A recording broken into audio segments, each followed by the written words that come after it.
Blossom, Season 1, Episode 6, Echoes of the Unknown. Previously on Blossom.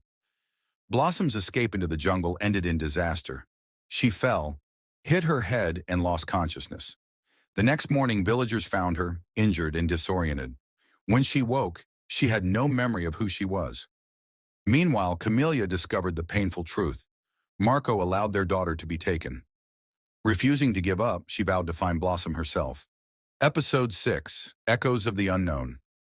Sunlight filtered through the towering trees as villagers moved about, carrying baskets of fruit and water. In a small hut, Blossom stirred. Her eyelids fluttered open, revealing confusion in her gaze. She didn't recognize the room, the people, or even herself. An elderly woman, Abuela Rosa, sat beside her, gently dabbing her forehead with a damp cloth. Blossom's voice was hoarse. Where am I?" Abuela Rosa smiled warmly. "You're safe now." Blossom tried to sit up but winced, her hand instinctively going to the bandage on her head. "What's my name?" she whispered. Abuela Rosa hesitated, then gently replied, "We found you near the river, surrounded by flowers. So, we've been calling you Flor."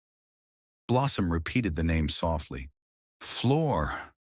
It felt foreign on her tongue, but it was all she had. At the Santoro estate, Camellia stood in Marco's office, staring at a map spread across his desk. She traced her finger along flight paths and shipping routes, her eyes sharp with determination.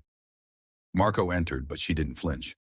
"I'm going to find her," Camellia said without turning around.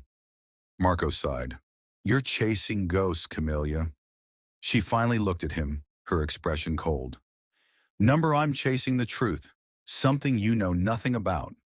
Leaving him in silence, she walked out, her search just beginning. Back at the village, Blossom wandered through the small village, observing the simple lives around her. Children laughing, women preparing food, men repairing nets. But something felt missing. Fragments of memories flickered in her mind. A blurred face, a woman's voice, the faint sound of her own laughter, somewhere far away. She closed her eyes trying to grasp the images, but they slipped away like water through her fingers. Tupac, a village elder, approached her. "You don't remember anything, do you?" Blossom shook her head. "Nothing, just feelings." Tupac nodded thoughtfully. "Sometimes feelings are the first step to finding your way back."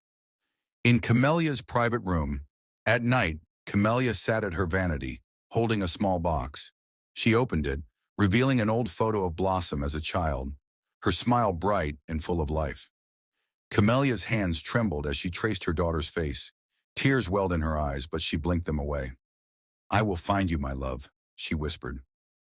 Back at the village, Blossom sat alone under the stars, turning a small bracelet she'd found in her pocket, the only thing she had when the villagers discovered her. She studied it closely, her fingers brushing over the delicate engraving. Suddenly, a sharp flash of memory hit her, hands gripping her arms. A voice shouting her name. "Blossom!" She gasped, her heart racing. "Blossom!" she whispered, the name lingering on her lips, feeling both strange and familiar. Blossom begins to question her identity as more fragments of her past surface. Meanwhile, Camelia's search leads her closer to the truth, closer to Blossom. But the past has a way of catching up, and some memories refuse to stay buried. Tune in to Blossom, Season 1, Episode 7, A Name Forgotten. All right.